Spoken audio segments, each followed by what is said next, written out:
Shalom Bapak Ibu, Saudaraku terkasih dalam Tuhan, Jemaat Tuhan GBI JAT 1, 2, dan 3. Tetap ada sukacita, amin saudara. Ada banyak berkat, amin. Haleluya.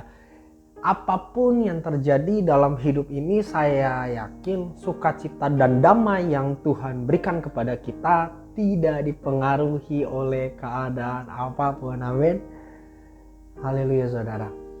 Pada saat ini saya menyampaikan firman Tuhan melalui rekaman ini karena saya yakin firman Tuhan yang membuat kita tetap kuat, firman Tuhan yang membuat kita tetap teguh dalam menghadapi keadaan dunia. Saya rindu saudara untuk menyampaikan firman Tuhan kepada saudara, dan saya yakin bukan hanya saya yang rindu menyampaikan firman Tuhan, tetapi pasti saudara juga rindu mendengarkan firman Tuhan. Walaupun pada saat ini kita tidak secara langsung untuk mendengar firman Tuhan, tetapi saya yakin tetap membuat kita kuat saat kita mendengarkan firman Tuhan. Karena dalam Roma pasal 10 ayat yang ke-17, iman timbul dari pendengaran, dan pendengaran oleh firman Kristus, saudara. Jadi yang membuat iman kita semakin teguh bukan karena saudara melihat pembicaranya, tetapi yang membuat saudara kuat, yang membuat saudara tetap teguh karena saudara mendengarkan firman Tuhan.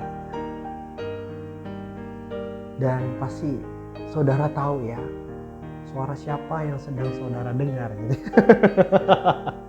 Jadi gak perlu lah ya saya memperkenalkan diri gitu ya. Ada yang bilang Koko Pendeta, ada yang bilang Koko Gembala, ada yang bilang Bapak Pendeta. Pasti saudara tahu lah suara siapa ini gitu ya. Saudara pasti bisa tebak ya. Oke saudara, kita persiapkan diri kita persiapkan hati kita untuk kita mendengar firman Tuhan. Sebelum kita masuk firman Tuhan, saya ajak Bapak Ibu Saudara dimanapun saudara berada, kita siapkan diri kita untuk kita mendengar firman Tuhan. Sebelum itu saya ajak Bapak Ibu untuk kita bersatu dalam doa. Bapa kami bertata dalam kerajaan surga, kami bersyukur pada saat hari ini kami dapat mendengarkan kebenaran firman-Mu, karena kami percaya dengan firman-Mu yang meneguhkan iman kami, firman-Mu yang membuat kami tetap kuat di dalam Tuhan. Biarlah setiap firman yang telah hamba-Mu sampaikan bisa terus menjadi kekuatan bagi jemaat-Mu yang mendengarkan rekaman ini. Roh Kudus, tuntun kami sehingga kami bisa mengerti setiap kebenaran firman Tuhan yang kami dengar pada saat hari ini. Puji nama-Mu Tuhan, kami buka hati kami buka pikiran kami untuk kami disiram dengan kebenaran firman-Mu. Roh Kudus, tuntun kami agar setiap kami mengerti kebenaran firman. Terima kasih Tuhan, kami siap untuk kami mendengarkan firman Tuhan pada saat ini. Hanya di dalam nama Tuhan Yesus kami sudah berucap syukur. Haleluya. Amin saudara. Firman Tuhan yang akan saya sampaikan pada saat ini, badai pasti berlalu. Sama-sama katakan, badai pasti berlalu. Kita buka Alkitab kita di dalam kitab Matius pasal yang ke-8 ayat yang ke-23 sampai ke-27. Matius pasal yang ke-8 ayat yang ke-23 sampai yang ke-27. Saya menunggu saudara untuk saudara membuka Alkitab ya. Di dalam kitab Matius pasal yang ke-8 ayat yang ke-23 sampai yang ke-27. Di sini kita lihat sama-sama, kita baca sama-sama saudara. Perikopnya kita bisa lihat angin ribut diredakan. Kita baca dari ayat yang ke-23 sampai ke-27. Lalu Yesus naik ke dalam perahu dan murid-muridnya pun mengikutinya. Sekonyong-konyong mengamuklah angin ribut di danau itu sehingga perahu itu ditimbus gelombang. Tetapi Yesus tidur. Maka datanglah murid-muridnya membangunkan dia, katanya, "Tuhan, tolonglah, kita binasa." Ia berkata kepada mereka, "Mengapa kamu takut? Kamu yang kurang percaya?" Lalu bangunlah Yesus menghardik angin dan danau itu, maka danau itu menjadi teduh sekali. Dan heranlah orang-orang itu, katanya, "Orang apakah dia ini sehingga angin dan danau pun taat kepadanya?" Ya, kita sudah simak kebenaran firman Tuhan di dalam kitab Matius pasal yang ke-8 ayat yang ke-23 sampai yang ke-27. Tadi tema yang sudah saya sampaikan adalah badai pasti berlalu. Yang menjadi pertanyaan bagi saudara, bagaimana kita dapat melewati badai ini? Karena saya kira percaya hidup kita di dalam tangan Tuhan, badai besar apapun pasti akan berlalu. Tetapi bagaimana kita menyikapinya untuk kita dapat melewati badai? Saya ambil di poin yang pertama di ayat yang ke-24. "Sekonyong-konyong mengamuklah angin ribut di danau itu sehingga perahu itu ditimbus gelombang, tetapi Yesus tidur." Saya lihat di sini bahwa di poin yang pertama adalah Yesus tertidur. Artinya keadaan tetap tenang, saudara. Keadaan tetap tenang. Yesus tidur sementara murid-murid ketakutan setengah mati. Badai tidak membangunkan Yesus dari tidurnya. Para muridlah yang membangunkan Yesus. Dan kemudian Yesus bangun bukan untuk menenangkan badai. Karena saya yakin badai bukan masalah bagi Yesus. Yesus bangun untuk menenangkan para murid. Badai selalu terjadi dalam hidup kita, saudara. Badai dalam perekonomian, badai dalam keluargamu, dalam usahamu, dalam pekerjaan, dalam pendidikanmu. Dalam kehidupan ini selalu ada badai. Tetapi di poin yang pertama saya ingatkan bagi Bapak Ibu Saudara, bisa gak kita ambil sikap untuk tetap tenang? Seringkali badai terjadi, sikap apa yang kita ambil? Kegelisahan, bukan ketenangan. Kita lihat pada keadaan saat ini, banyak sekali orang-orang merasa tidak tenang, gelisah dalam menjalani hidup ini. Dan satu hal yang harus saudara sadari, badai selalu ada dalam kehidupan setiap kita. Mau orang percaya, orang tidak percaya, masalah badai dalam hidup pasti ada. Tetapi firman Tuhan mengajarkan kita hari ini, bagaimana kita dapat melewati badai. Kita harus tetap tenang, saudara. Amin. Kita harus tetap tenang. Itu di poin yang pertama. Kemudian di poin yang kedua, kita lihat di dalam ayat yang ke-25. Kita lihat dalam ayat yang ke-25. "Maka datanglah murid-muridnya membangunkan dia, katanya, 'Tuhan, tolonglah, kita binasa.'" Di sini terlihat sekali bahwa murid-murid Yesus ketakutan. Makanya di poin yang kedua, bagaimana kita dapat melewati badai? Jangan takut. Sama-sama katakan, jangan takut, saudara. Kenapa jangan takut? Karena takut yang membuat kita melihat masalah kecil menjadi besar. Takut yang membuat kita bertingkah laku berlebihan. Nah, saya yakin, saudara, dalam keadaan sekarang ini banyak orang-orang bertingkah laku berlebihan, gitu ya. Mungkin di lingkungan saudara, mungkin di tempat kerja saudara, mungkin saudara melihat keadaan keluarga saudara, banyak orang yang bertingkah laku berlebihan. Makanya takut itu membuat kita bertingkah laku berlebihan. Dan di lingkungan saya saat ini, dalam lingkungan pekerjaan saya melihat banyak orang-orang bertingkah laku berlebihan. Kalau bahasa gaulnya Bapak Ibu, lebay gitu ya. Bahasa gaulnya tuh lebay. Banyak orang-orang lebay sekarang ini. Makanya saudara bilang sama saudaramu, sama temanmu, please deh jangan lebay gitu ya. Kalau saudara pada saat ini sedang mendengarkan, di sampingmu ada keluargamu, bilang sama dia, please deh jangan lebay.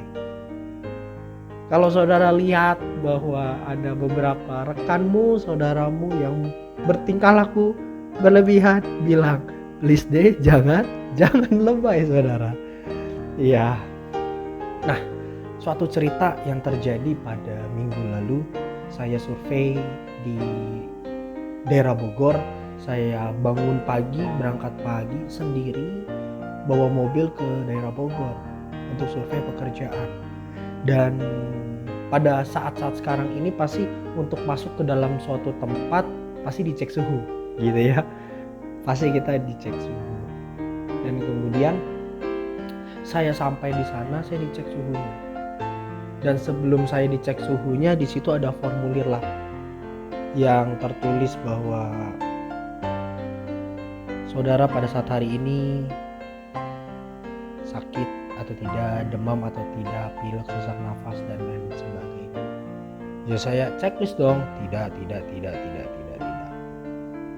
Karena saya yakin saya sehat kok. Dan kemudian saya dicek suhu. Saat dicek suhunya, suhu saya 39. Waduh, Bapak istirahat dulu deh. Gitu.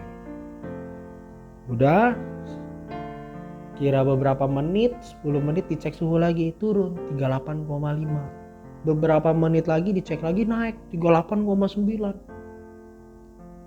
Pada saat itu saya langsung diinterogasi gitu ya. Bapak kemarin ada pergi keluar kota gak? Atau keluar negeri, sorry. Bapak ada pergi keluar negeri gak? Saya bilang enggak, saya di Jakarta terus. Mulai itu saya diinterogasi, Bapak demam gak, batuk gak, pilek gak, sesak nafas gak? Sampai seperti itu. Saya ditanyain begitu saudara. Kemudian saya cuma diem kan, dalam nama Tuhan Yesus gitu. Saya tetap sehat. Saya tahu Tuhan yang jaga saya kan gitu saudara. Dan sampai akhirnya dicek suhu lagi 37, 36. Dalam waktu 1 jam saya di situ. Baru saya diperbolehkan masuk. Karena suhu tubuh saya terakhir di 36 kalau nggak salah Bapak Ibu. Nah, di situ saya ngerasa bahwa ada suatu hal yang takut buat saya. Iya enggak sih?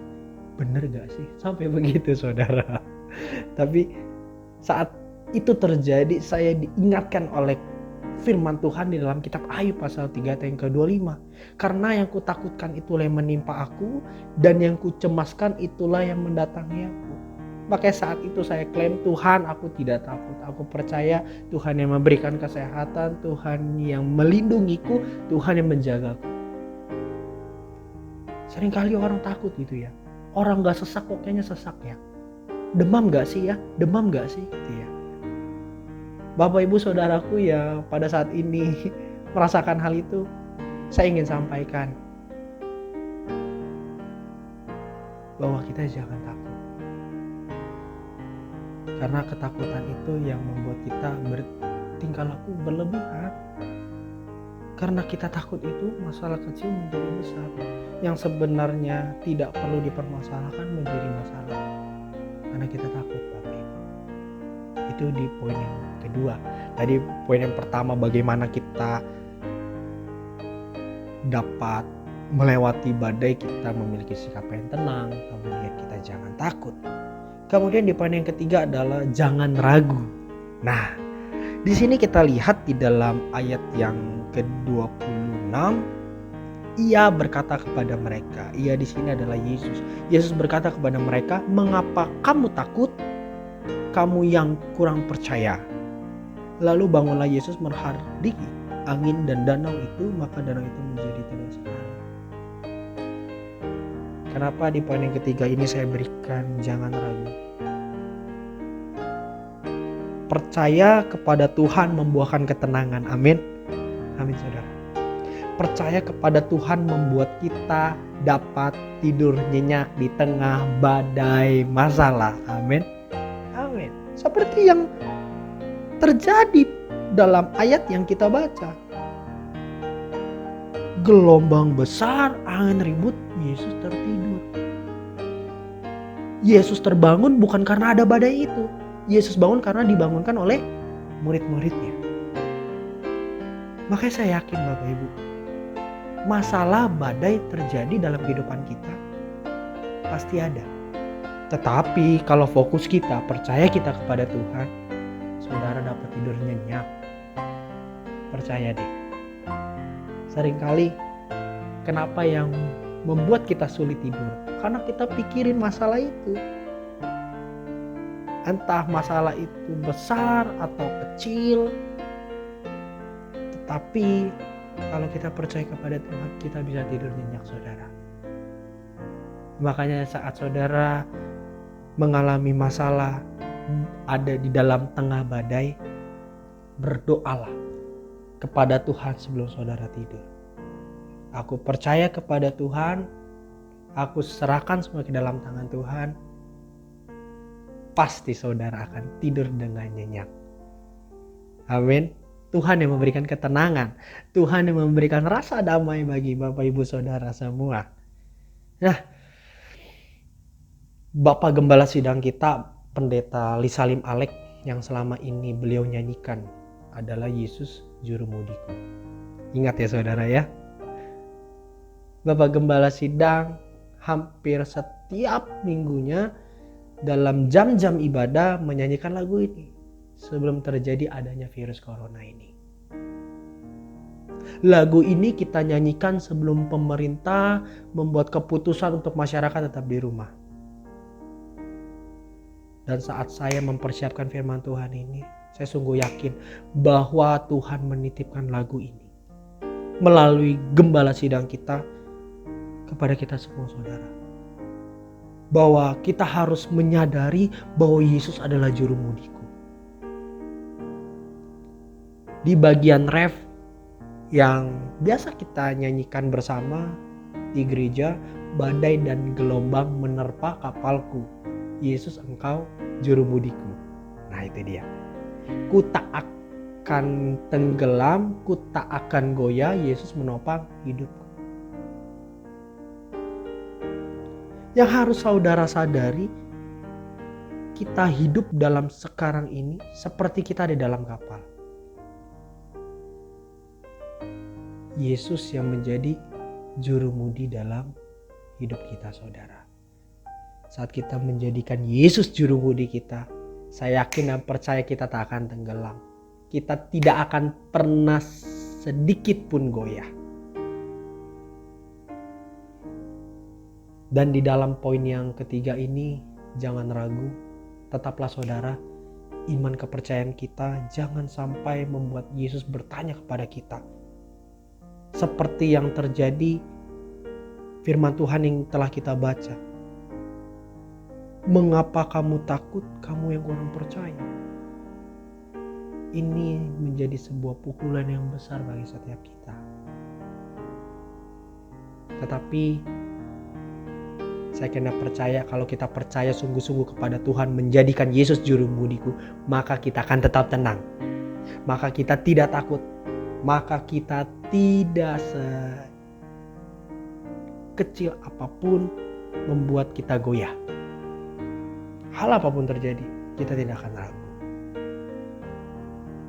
Tuhan Yesus menyertai dan melindungi kita.